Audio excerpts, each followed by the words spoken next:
The desert stretched endlessly under a pale orange sky, silent and empty, except for the wind whispering across the dunes.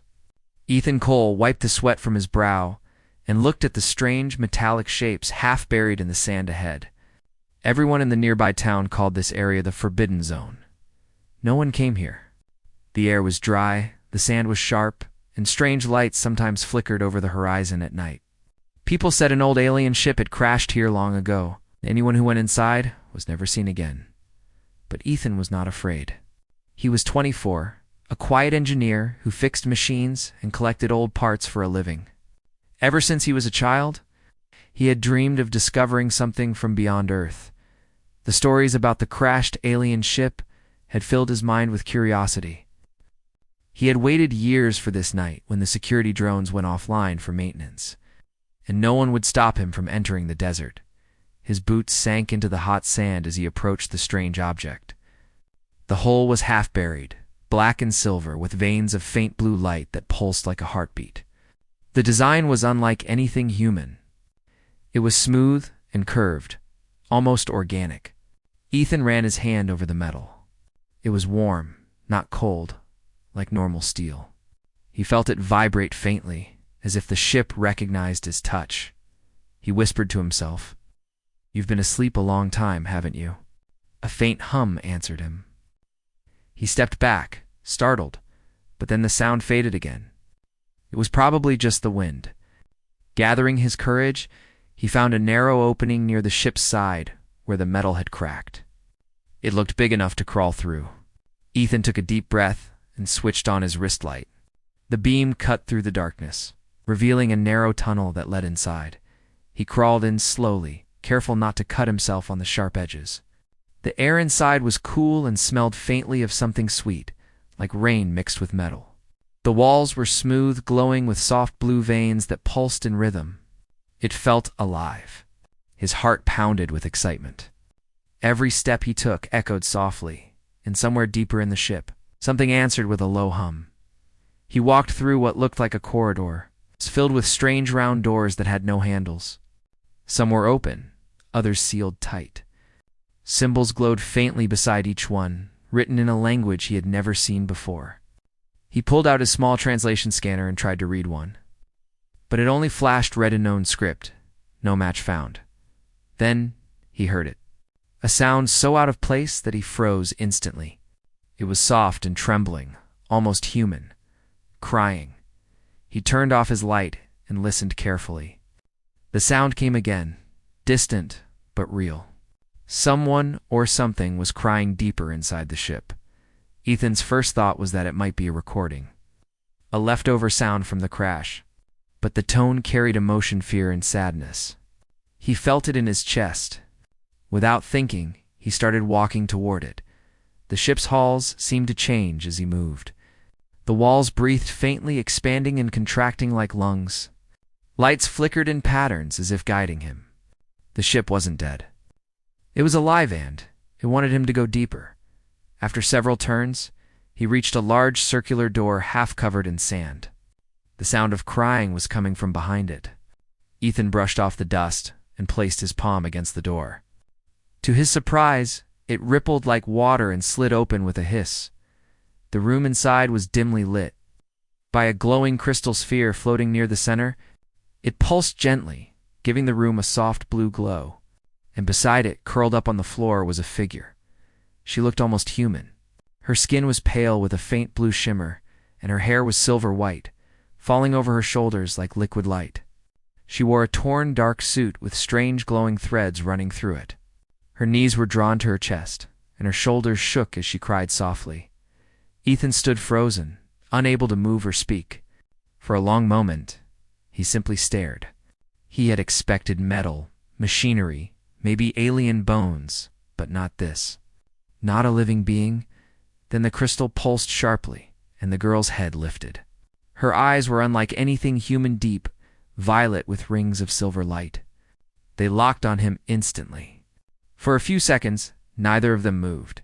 She whispered something in a strange, melodic language. The sound made his skin prickle. He didn't understand, but somehow he felt the meaning. Surprise, fear, in confusion. Ethan started, raising his hands slowly. I'm not here to hurt you. The girl flinched and looked at the floating crystal. It brightened as if responding to her fear. Ethan felt a rush of static through the air, and his wrist device began to glow on its own. The alien symbols on the walls flickered, rearranging into patterns he could read. A mechanical voice echoed softly in his ear, speaking English through his device. Intruder detected. Unknown human biosignature recognized. Initiating link protocol. What? Ethan whispered. The crystal floated toward him, humming. The girl shouted something, but it was too late. The sphere scanned him with a beam of light. Symbols flashed across his wrist display, and suddenly the ship's systems roared to life. The walls lit up, engines hummed deep below. The air itself seemed to vibrate with energy. The girl covered her ears and shouted again. The translation finally caught up. Stop. You'll wake them. But the ship was already awake. Ethan stumbled back as the floor shifted beneath him. The ship sealed its doors one by one, locking him and the girl inside. Outside, the desert trembled as energy flared through the hole. The girl looked at him with a mixture of anger and despair. You shouldn't be here, human, she said in broken English. Her voice was soft, yet filled with sadness. They will come for you now, just like they came for my people. Ethan swallowed hard, trying to make sense of what she meant. Who will come? She looked at the crystal, which pulsed again, slower this time, as if tired. The hunters, she whispered. They do not allow anyone to touch what is forbidden. Ethan's heart pounded in his chest. The air around them grew heavy. Then we need to get out of here, he said quickly. I can find a way to open the hatch. The girl shook her head slowly. No. Once the ship wakes, it never lets anyone go. It's alive, and now. It knows you. The realization hit him like cold water. The ship had reacted to him. It had chosen to wake up because of him. Somehow, his presence had triggered it. He looked around, trying to find an exit, but every passage was sealed tight. Only the girl and the crystal light remained. He took a cautious step closer to her. My name is Ethan, he said quietly. What's yours? She hesitated. Her violet eyes softened, and her voice came barely above a whisper. Lyra. The name hung in the air like a fragile echo. Ethan nodded slowly. All right, Lyra, we'll figure this out together. Her eyes widened slightly, as if no one had ever said such words to her before. She didn't answer, but for the first time, she stopped crying. The ship groaned softly around them, like a sleeping creature turning in its rest.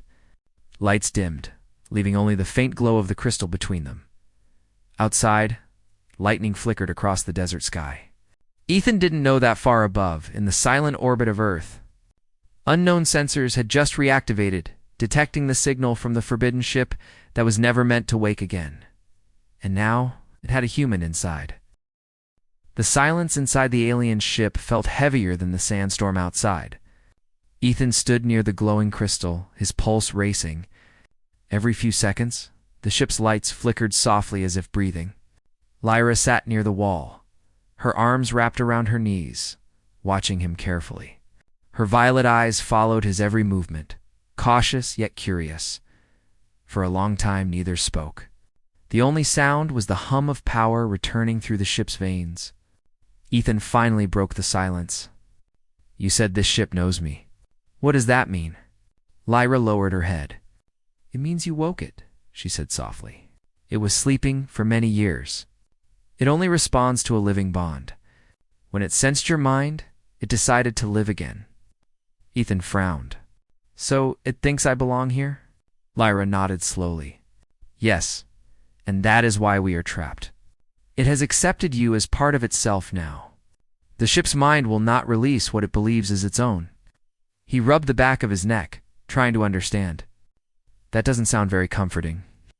Lyra's lips curved faintly, almost a sad smile. No, it is not. The crystal pulsed once, as if listening to them.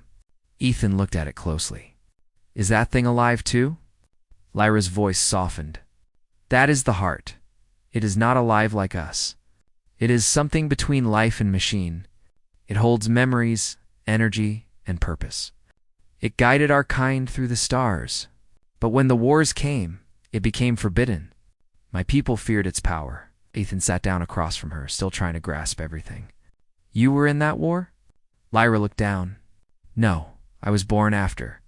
The ship carried survivor scientists, children, and protectors. We were running from both enemies and our own leaders. They called us traitors for saving the heart instead of destroying it. When the last attack came, the ship crashed here. I was the only one left. Her voice trembled on the last words. Ethan felt a sting in his chest. She looked so young, yet carried a story older than anything he could imagine. I'm sorry, he said quietly. Lyra nodded slowly. I know you did not cause it, but you have awakened what should never wake again. Now others will come. Ethan stood and started checking the nearby panels. Then we'll be ready. If the ship has power, we can fly it out of here, right? She looked up sharply. Fly? You cannot fly it. It is not just a ship, it's alive. It needs harmony between its pilot and the heart. Even I could not do it. Maybe not before, Ethan said, pressing his hand against one of the glowing panels. The light followed his touch, reacting instantly. But it seems to listen to me. Lyra stood slowly, staring in disbelief. It listens. Ethan nodded. When I think about turning on the light or opening a door, it reacts. Like it knows what I want. The ship hummed softly, and one of the sealed doors slid open behind him. Lyra gasped. That is impossible. Ethan smiled faintly. Guess it likes me. She stepped closer, eyes wide with confusion. You are human. Your kind was never meant to connect with this ship. Well, someone forgot to tell the ship that, Ethan said. He walked through the newly opened door. The next chamber was large, filled with strange, floating displays that shimmered like water. Lines of alien text flowed across them. Ethan's wrist device translated fragments, navigation, energy core, memory logs. Lyra followed him slowly, her steps light and silent. This is the control chamber, she whispered. It was sealed since the crash. Ethan turned to her. Then maybe it opened because it wants us to fix it. He looked at the main console. Strange patterns danced across its surface. Without touching anything, he spoke softly. Can you understand me? The crystal's voice answered through the air, smooth and calm. Yes, Ethan Cole. Link established. You are the current bearer of command. Lyra took a step back, fear flashing across her face. No, that cannot be. The ship's mind never obeys anyone outside my people. The voice continued. Correction. Biological compatibility confirmed. Bond ratio, 87%. Energy levels stable. Ethan blinked. Okay, that's good, I think. Lyra's hands trembled. It chose you, human. That means the heart believes you can guide it. He glanced at her uncertainly. Guide it where? Lyra looked away. To finish what it started. Before he could ask what she meant, the ship shook slightly. Dust fell from the ceiling. A faint alarm sound echoed through the corridor. Ethan looked around. What was that? Lyra's expression turned grave. They are coming. The hunters. They must have detected the reactivation signal, hunters. They are machines built by my people long ago to destroy any trace of the heart. They do not stop. They erase everything connected to it. Ethan's stomach tightened. Then we have to move now. Can this ship fly? Lyra hesitated. It needs time to rebuild energy. The heart is weak after sleeping for so long. Crystal's voice responded again. Reactor cores, 62% offline. External damage, severe. Estimated repair time, for hours. Ethan clenched his fists. We don't have for hours. Lyra looked at him, her voice trembling. Then we must hide inside the core chamber. The hunters will not destroy the heart directly until they scan for threats. That gives us time, he nodded. Together, they ran through the corridors, the blue light pulsing faster as if sensing danger. The ship seemed to help them. Doors opened before they reached them. Pathways glowed ahead, guiding their route. When they reached the core chamber, the energy sphere hovered above a deep pit surrounded by crystalline roots that pulsed like veins. The sound was soothing, like a heartbeat mixed with soft music. Lyra touched the edge of the platform gently. This is where my mother once stood. She was the ship's keeper. She gave her life to protect the heart. Now it answers to you. Ethan felt a heavy weight in her words. I didn't ask for that. She met his gaze. The heart never asks. It decides. The ship trembled again. A distant explosion echoed through the sand above. The hunters had arrived. Ethan saw flashes of red light through the cracks in the hull. We're out of time, he said. Can we fight them off? Lyra shook her head. Not without power. The heart's voice spoke softly. Alternate protocol available. Human host synchronization can accelerate repair. Risk unknown. Ethan looked at Lyra. What does that mean? Her expression darkened. It wants to merge with you to share its energy directly. That is dangerous. You could lose yourself. He hesitated. But if I don't, we both die, right? Lyra lowered her eyes. Yes. He took a deep breath. Then let's do it. Before she could stop him, he placed his hand on the glowing core. A burst of light surrounded him. The energy felt cold and hot at the same time, rushing through his veins. Memories not his own flashed before his eyes. Stars burning, ships fleeing, a world collapsing in fire. He heard voices, hundreds of them, whispering in languages he didn't understand. Lyra shouted his name, but he couldn't hear her clearly. The light grew brighter until it filled the entire room. Then everything went silent. When the glow faded, Ethan fell to his knees, breathing hard. The heart floated calmly again, its color now mixed with faint golden light. Lyra rushed to him, placing a trembling hand on his shoulder. Ethan, are you all right? He opened his eyes slowly. They glowed faintly blue for a second before fading back to normal. I think I'm okay. I can feel the ship, like it's part of me now. Lyra stared at him, amazed. You did it. The heart accepted the merge. He smiled weakly. Then let's use it. The ship's voice spoke again, stronger now. Power restored. Shields active. Weapons offline. Hull integrity, 75%. Lyra helped him stand. You should rest. The merge drains energy. He shook his head. No time.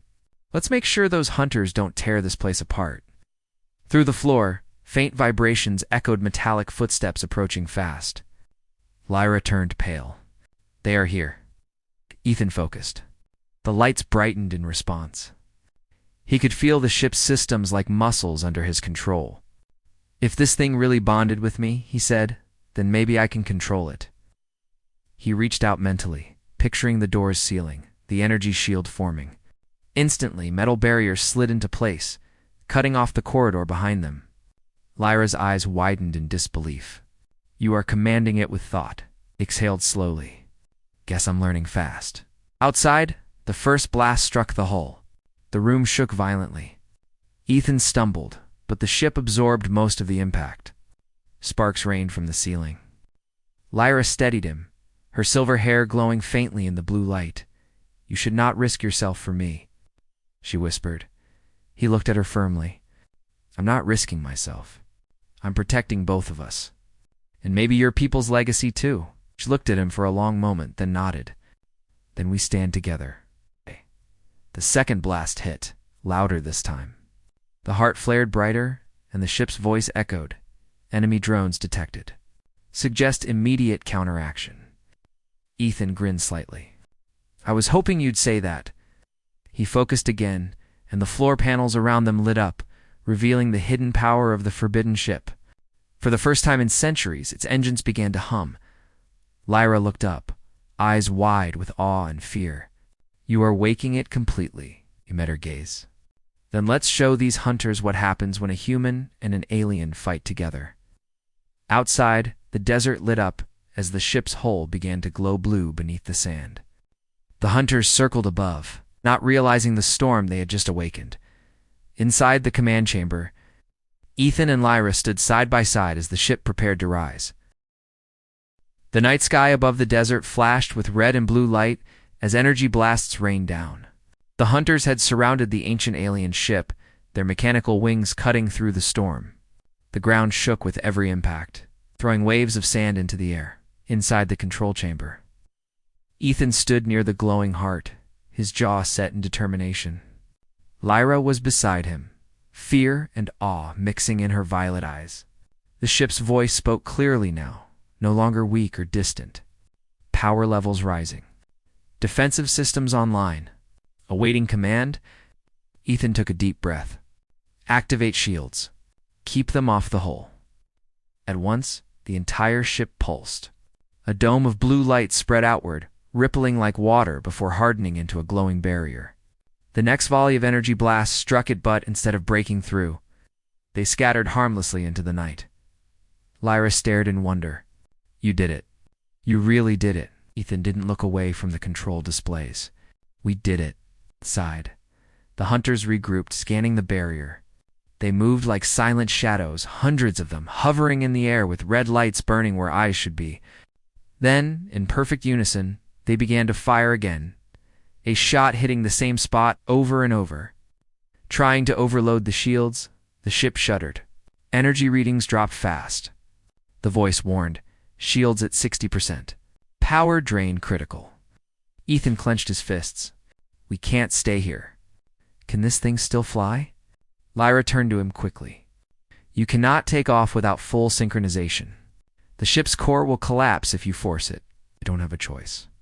He shouted, if we stay, we die. She stepped forward, placing a trembling hand on his arm. Then I will help you. My mother was the keeper once. Her memories are still inside the heart. If I connect my mind with yours, it may stabilize the system. He looked at her uncertainly. Will it hurt you? Her lips curved into a faint, sad smile. Maybe. But my people built this ship to protect life, not to destroy it. I cannot watch it die again. Before he could argue, she touched the glowing crystal beside him. A surge of light spread through the room, linking her to the heart and through it to him. Ethan gasped as their thoughts brushed together. For a moment, he saw flashes of her past. A world of twin suns, silver towers rising over oceans of light, and a young girl watching them fall to fire. Lyra's voice echoed in his mind. You can hear me? Yes, he answered silently, amazed. I can. Then let us fly. The heart's light brightened until it filled the chamber. The ship's engines, buried deep in the desert, began to awaken. The sand around the hull started to shift and swirl as if pulled by invisible tides. The hunters paused their attack, scanning the sudden surge of energy inside. Ethan's body trembled as the connection deepened. He could feel the ship's systems like nerves under his skin. Every pulse, every vibration, all answered to his thoughts. Lyra's presence guided him gently, helping him focus. Reactor full power, the ship's voice announced. Lift sequence initiated. The ground exploded outward. Blue fire erupted beneath the ship, scattering the hunters like dust. The massive vessel rose slowly, ancient and majestic, casting long shadows over the dunes. For the first time in centuries, the forbidden ship flew again.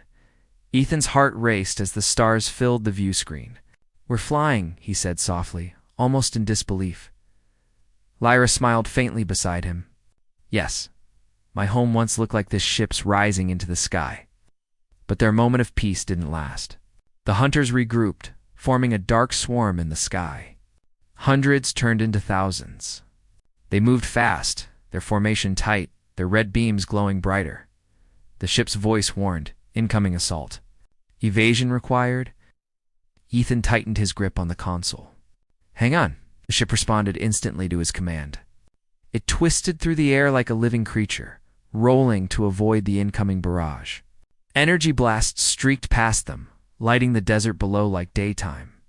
The engines roared louder, pushing the vessel higher into the upper atmosphere. Lyra struggled to stay steady, her eyes glowing faintly with the heart's light. They won't stop. They never stop. And we'll make them stop, Ethan said, his voice steady but calm. How strong are the weapons? Offline, Lyra said. The heart never used them. It was made for travel, not for war. Ethan thought quickly. Then maybe we use what it does have. He closed his eyes and focused. In his mind, he could feel the ship structured its energy lines, its core, and something deeper, something ancient, hidden within the heart. It was like a second heartbeat, powerful but restrained. "What is that?" he asked aloud. Lyra's voice came softly. "The pulse. It's pure energy enough to power a planet or destroy one. It was never meant to be used. My people sealed it away." Ethan looked at the sensor readings. The hunters were closing in fast.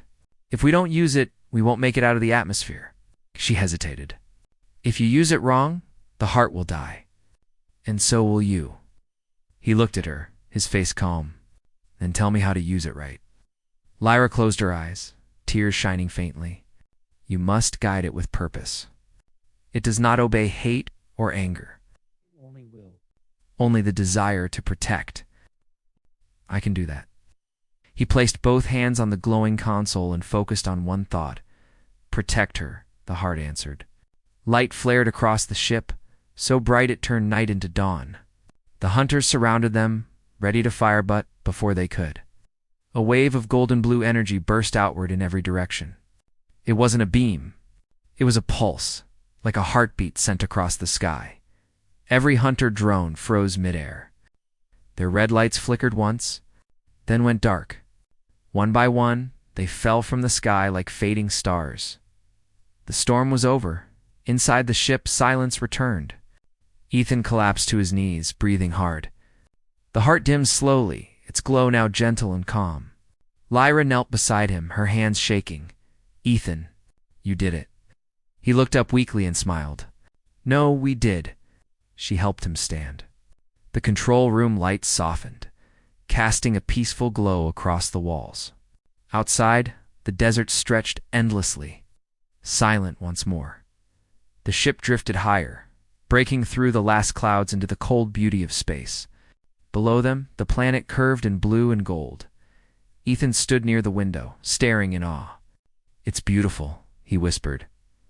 Lyra came to stand beside him. "Your world still breathes. Mine no longer does. Maybe this is what the heart wanted to see life again." He looked at her gently. "Then maybe we can give it that. Together." Her eyes softened. "You would stay, even after everything." He smiled faintly. "I came here for answers. I found something better." She looked away, her silver hair glowing in the starlight. "You humans are strange. You find light in ruins?" Ethan laughed softly. "That's kind of what we do." For a while they simply stood there, watching the stars drift by. The heart pulsed softly in the background, steady like a living thing at peace. Then the ship's voice spoke again, calm and almost warm. "Destination required. Where shall we go?"